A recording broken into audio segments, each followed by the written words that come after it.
Guinevere last game was actually kind of a rarity because this is a player that like 80% of the time plays assassins, even in this sort of meta. So heroes like the Joy are much more up his alley, so we'll get to see a lot more of that. Assuming that it actually goes into the jungle, True. right? And that's the same position of this Whoa, Guinevere. Now that we whoa. see this, holy cow.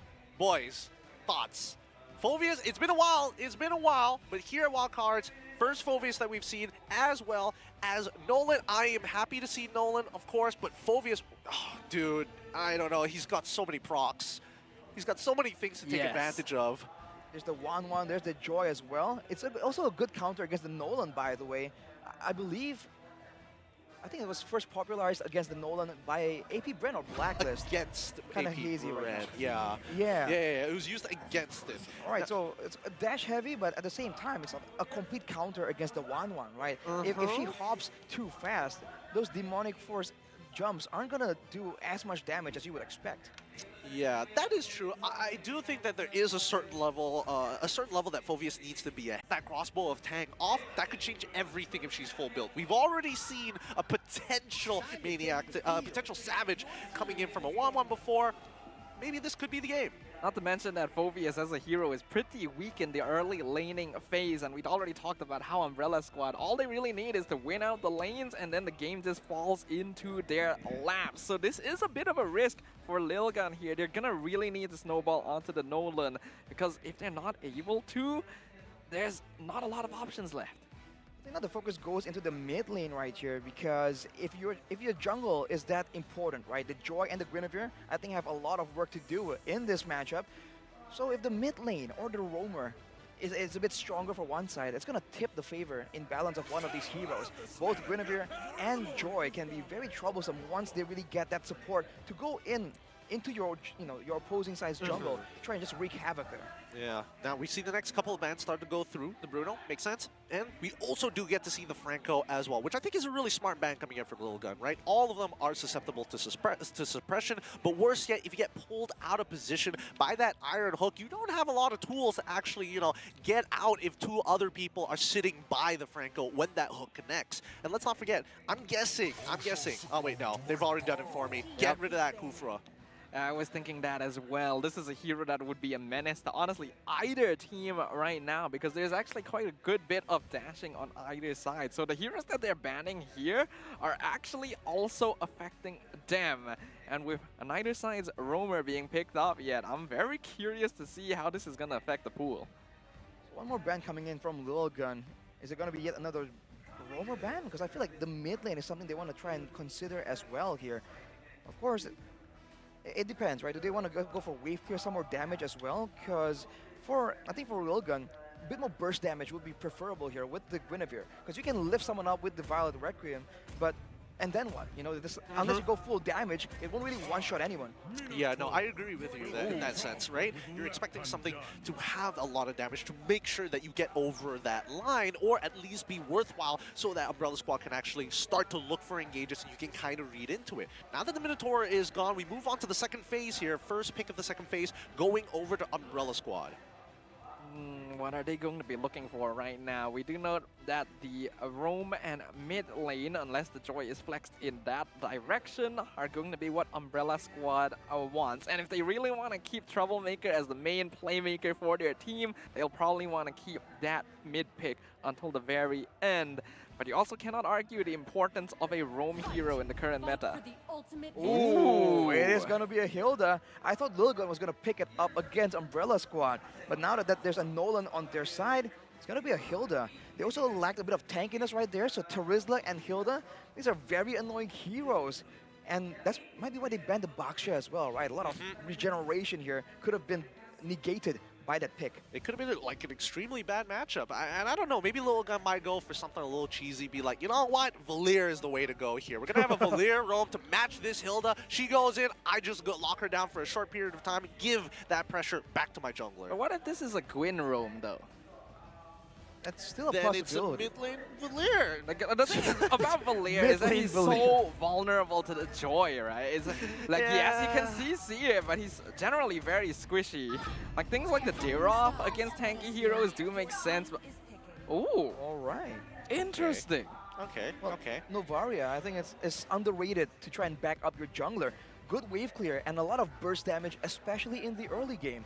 Because even with only one spell, those two spells, the Astral Meteor and the Astral Sphere, actually does a deceptive amount of damage, and you can kind of get more value, because unlike other spells, you know, it's strong, but there's outplay potential, so if you can actually land the whole thing, the full duration of the Astral Meteor, or get a full distance Astral Sphere, it's going to be a huge burst damage potential that his team can try and use to try and get snowballing in the early game. Well, the way that I think about it is that, at least with Novaria, especially if we're talking about the early game, right, is able to clear out the waves unless somebody tanks the initial, initial Astral Meteor, or unless if level 1 you decide to go for the Astral Sphere, that works too. But man, oh man, too busy with my Hilda means you can't invade me when I am on Leomord.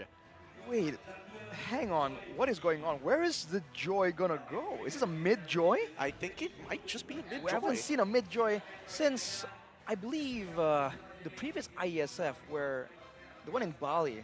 Like 2 IESFs ago. That was 2 IESFs ago. We haven't seen it since then. I believe that's where the Joy was so broken, it can go everywhere. But now it's back, hang on, yeah, in the mid lane with a Vengeance as well. Yep. Against a Novaria. Dude, Assassins in the mid lane, it's not a foreign concept. We've seen it before. If they can execute this, this might just shift some meta picks over, man. I don't know. It might just turn the hearts and minds of the right people. Will Troublemaker, with the epitome of a troublemaker hero, be able to destroy the hopes of Team Lilgun in a clean sweep? Or will the Mongolian representatives show us what they're truly capable of as we return to the land of dawn for game number 2? All right, let us begin. It's going to be Lilgun on the blue side with Umbrella Squad on the red side. And of course, Zora is going to be starting down on the bottom side towards the gold lane of the map just to get a little bit of a leash from Beatrix. And more importantly, just to kind of stay safe from Hilda with a laner that is strong enough to kind of hold her own. Whoa, whoa, whoa, hang on. The Hilda isn't invading, it was leashing, helping Mark clear for a faster jungle clear. That is interesting. Now they're moving together, trying to contest the Litho. That's a strategy we haven't seen so far. Usually the Hilda just sticks to the opposing side's jungler, but that's not the case now. Yeah, I think, again, it's recognition of, like, as soon as this Nolan gets this purple, it becomes difficult to kind of run him down with these rifts being slowing you down before they are connected together and procced.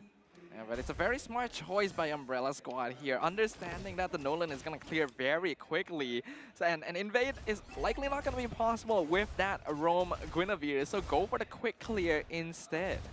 Well, with an advantage, what are they going to do? They have control right here, superior wave clear as well. In the mid lane, it's so bit difficult because if Forbid uses all his spells, then he's vulnerable to just getting maybe even solo killed by Troublemaker. And we've seen what he can do once he gets snowballing.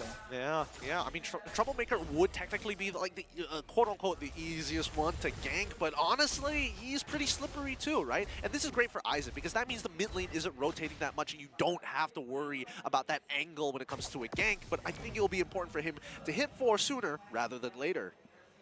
Well, the level 4 power spike, I feel like at this point, will favor Umbrella Squad a bit, especially if they can really get their hands onto the back line. Because in a full front-to-front clash, having more fighters in the early game generally gives you more of an advantage. You can tank more damage, deal some more damage as well, and we're seeing a bit of it right here. Ooh, the Flicker penalty zone onto Ethan forces the Flicker out. Marl secures the turtle easily, and Zexora is picked off. Troublemaker with the first blood, but he gets punished himself. Vengeance not gonna save him from the hands of Ethan. Oh, that's so unfortunate. Zexora was actually really close to taking that away from Marl, but at the end of the day, it's all about those timings. Now, let's have a look at the emblems here and see whether or not there's anything interesting or to keep it in mind, because now that at least for Joy, taking adaptive penetration, sorry, the rupture, as well as the arm, as well as the, it's not coming to me right now.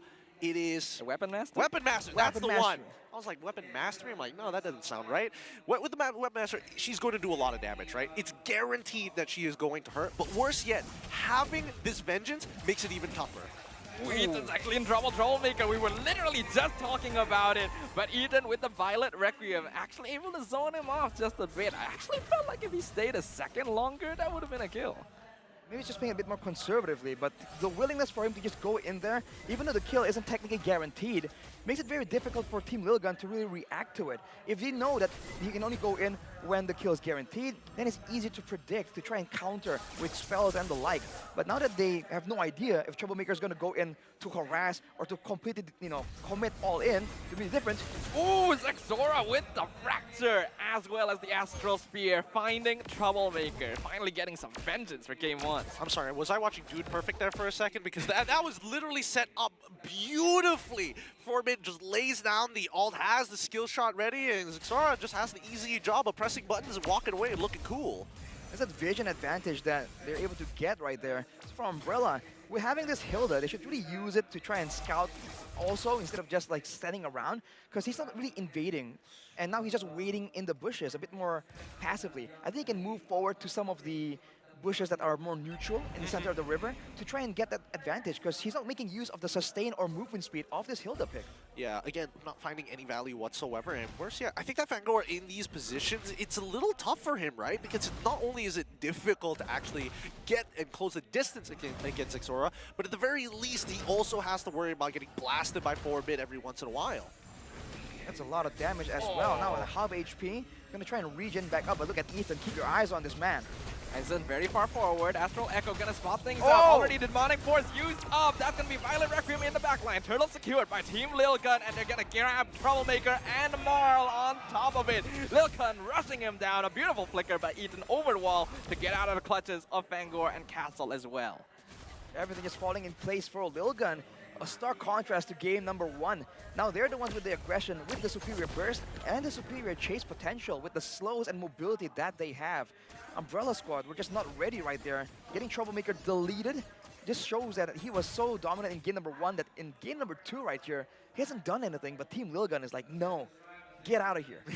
I think, at least for Team Lilgun, they want to fight together, and I think this is a draft that definitely is more beneficial when you are scouting for that information. And I think that right now, Forbid is doing a lot of work for the team to help them get to that decision faster. The Astral Echo, very powerful utility tool here for providing information that every team needs here and making.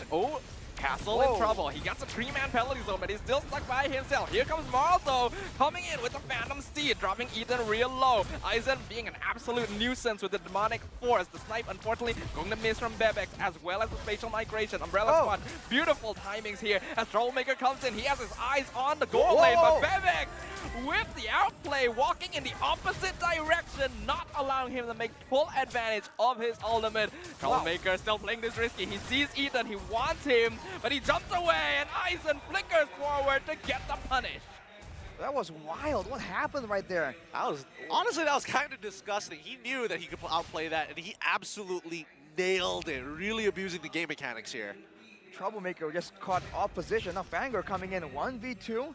Won't be able to get anything done though. Umbrella Squad, they just seem bewildered right here with the decisiveness of Team Lilgun. At every point, they're the ones making the play happen, and they haven't even used the combo, right? The Astral Echo into a multiple-man spatial migration from Ethan, or even the Renner's Apathy for that double long-range snipe. You're right. The gold laners haven't been too involved in a lot of these fights, have they? I mean, for the most part, maybe after like one item, we were expecting to see Bebex actually start joining him. But in the meantime, while Team Lilgun is going to be taking this turtle pretty much for free, Umbrella Squad, full advantage, open up the map on top side just in case that there is a potential fight, and they'll go in and quickly break down the tier 2, maybe tier 1, maybe even get a tier 2. Just trading for objectives right here. Black March might not get it, man, and in the bottom side, already a trade attempted from Lilguns, but you gotta be careful, man. Castle cannot overstep right here. He's not as disposable as the Arlott was in the previous game. With Major Migration gonna find the Turisla right into the Bandit's Rage, and Castle is gone. The castle walls have fallen to the hands of Lilgun. And that's also a tier 2. Oh, no! He breaks it just in time. 1% of that tower's HP left. In the meantime, if we look on the top side, at least for the Wanwan, I'm curious to see how far along her item that she is. I mean, Blackmar, she has an EXP lead over Bebex. Let's see. Let's see how this is going to play out. Aizen being quite a nuisance here. He's actually reached the point where he's tanky enough to just walk up against Umbrella Squad and provide information as a Phoveus. Now a lot of attention being diverted to the top lane, pressuring Black March and stealing away the orange buff. I find it peculiar that the main man sent to the front lines to really tank a lot of damage is Castle. You would think that with the penalty zone, he is going to be the counter-engage tool, and they can send Fangor out there instead. But that is not what's happening, man. Fangor has been relatively passive. Look at where he's standing right here, behind a lot of his teammates. Yeah, I think it's really difficult for him because the early game has been pretty much passed as we transition into mid towards late, and Fangor is just struggling. Oh! Ito with the flicker spatial migration. I have never seen that before. Picks off Castle once again. Lilgun, you'll miss it. That is the speed at which Lilgun can just make the plays happen. Umbrella Squad are doing great job trading right here, though, so all things considered, this might be the best thing they can do so far. And now it's the waiting game. With the Lord spawning in 8 seconds, who's going to get the setup? The setup advantage, the vision advantage. With the Novario there, it's going to be very difficult for Umbrella Squad to get the surprise situation that they really require to get the backline and come out on top in these fights. I don't know, because it feels like even if you do want to kind of get into that backline, it's the targets are difficult to get to. That's number one. If we're talking about Umbrella Squad, wait, hold on. Nolan is going to be able to get a push down on that bottom side. Crack a tier 2 open. Mid is already pushed out. Lilgun have macroed this really nicely. This is beautiful objective control coming in from the Mongolian representatives right here. Tier 2 bot falls easily. I don't think they're aware that Fangor is scouting this out, but it's still not a really big issue here for Lilgun. He will get started on the Bebek. Spatial migration, gonna find the hill. The Troublemaker looking for the dive, but he won't be able to connect it. Vengeance Pop won't save him. Fracture destroys him, and Black March is now being chased down, but he gets the crossbow of Tang. Not enough damage yet though, so Zexora gets the double kill. Spatial migration dodges the penalty zone. Bebek actually flickers forward onto Fangor. Gets punished for it. Astral Spear won't finish him off. Aizen being chased down by Marl in the backline. A crazy, messy fight. But Umbrella Squad now actually winning out inconsistent damage. So Lilgun will make a hasty retreat. Oh boy, honestly, it wasn't looking good for Umbrella Squad for a second there, but Team Lilgun took a majority, took a good chunk of punishment after that, right? I mean, they got some pretty big spells from some big players from the side of Team Lilgun. The Troublemaker just got immediately nuked in the beginning of that fight, though, and now Zexora, he's looking for Marl. He gets it. Mega kill for the Nolan as he just makes out like a bandit. That was disgusting, man. That's a lot of damage. And now the Lord, can it go to the hands of Lilgun? No contest available for Umbrella Squad, despite that win. But you can see that in a messy fight, they have a chance here.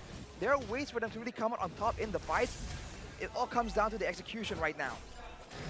Let's see how much execution they're going to get, because right now Marl, he's 2 levels below Zora as of yet. Let's look at the items. Perfect timing here. Hunter Strike, Brute Force Breastplate into Malefic Roar in comparison to BOD Malefic Roar into Hunter Strike. So a lot more damage output specifically from Zora at any HP. Well, it's also a fighter in the hands of Marl, right? So it doesn't really perform the same way. But look at this, Fangor going against Zora. Yeah, he's diving real deep onto the Nolan, forcing out the dashes, but he's able to escape quite easily. In the meantime, Lord crashing up top lane. 2-man penalty zone onto Ethan and Bebek, and Marl is coming in to jump on the opportunity. Crossbow of Tang, follow up. Bebek is gone. Ethan will follow in quick succession. Umbrella Squad punishes Team Lilgun. Beautiful combination here, one after the other, just layering it so nicely. Oh, the first chain pull right into Barbiel, pulling them in no time to react. That backline is just so vulnerable right now. It's almost like the previous game, kind of, right? The marksman just not really respecting the damage potential so far. For now, man, a 4K gold lead, but Umbrella Squad seems to really be on the board. And more importantly, they seem to have just found a winning solution right here. Go for a penalty zone and have Marl cut in the back line. With them being so pulled back towards their base, that's the natural conclusion. But if they can create the same scenario to try and capture and pinch Lilgun, this could be the way they can try and get a dub. Ooh, nice checking of the bushes here. Troublemaker still gonna play fairly aggressively, but he knows that he's in a pretty safe position. Right now, we are in a stage of the game where the game state is very fragile, and being able to find the position you need is going to change the scales heavily. It's a Wind Talker completed for the 1-1, so more attack speed, more mobility. more importantly, less damage coming in from the Phobias. So we'll have to see. On top of that, Troublemaker just completed a concentrated energy earlier, so he has a bit more sustain. Even though he gets chunked out, he can regen in the jungle. He can stay a bit tankier in the fight with that Vengeance too. So I think Team Lilgun are the ones who have to be a bit more careful, and they might have to ration some of their card control to ensure that the backline does not get rushed at yet again. Yeah, which is kind of interesting, right? Because we were talking about Fangor earlier, and he was like, yeah, he's not really doing much. He's kind of just sitting around. He's kind of waiting, hiding behind teammates even sometimes. And then you come back to Lilgun and you realize that, yes, the vision is a little bit more important in these cases rather than just pure harassment. You need to give that opening, that hole. You can't create it yourself, but you can inform people who can get in those spots. Fangor's gonna get spotted out, walks into the wrong neighborhood, and Ethan sets up the ambush. Now Castle gonna be targeted by Zexora and Aizen. Popped down by the Fracture. Unstoppable streak for Zexora. The Lord is now within sight. Troublemaker gonna be getting his electrifying beats off of... Oh, nice flicker from Bebex in the opposite direction. Troublemaker now in a lot of trouble. Beautiful spatial migration. Gets the knockup, gets the kill. Team Lilgun now have the total numerical superiority, and the Lord is theirs. What is going on right there, man? I mean, the waves are set up to push for Umbrella Squad, but Fangor just comes in a bit too ahead of the rest of the pack. He gets deleted, and there was no damage traded back for it. If everyone on his team was behind him right there, when they poured in so many spells towards the Hilda, the Roamer, then the rest of the team can really punish afterwards, but that is not how Umbrella Squad played that game out. Yeah, a little unfortunate indeed, but now we come back to the present. We see that the Lord is already starting to press in towards lane with Lord Empowered Minions, Team Lilgun, setting this up nice to make sure that they have some secret crashing of all the waves. They got top and mid at the same time and delay on the bottom side. That is honestly so many minions. They already found Troublemaker. The spatial migration hitting his target every time. Fangor trying to dive onto Zexora, but he's dropping real low himself with the Dog Force. Penalty zone onto 3 members. Will this be enough? No, Bebex already has the double kill, and Marl can do nothing but run in. Even the crossbow of Tang isn't going to be enough with the Wind of Nature already popped down by Bebex and Black March. He tries to dash away. He will just barely make it back to base, but he and Castle are the only survivors. Named that one, Castle is picked off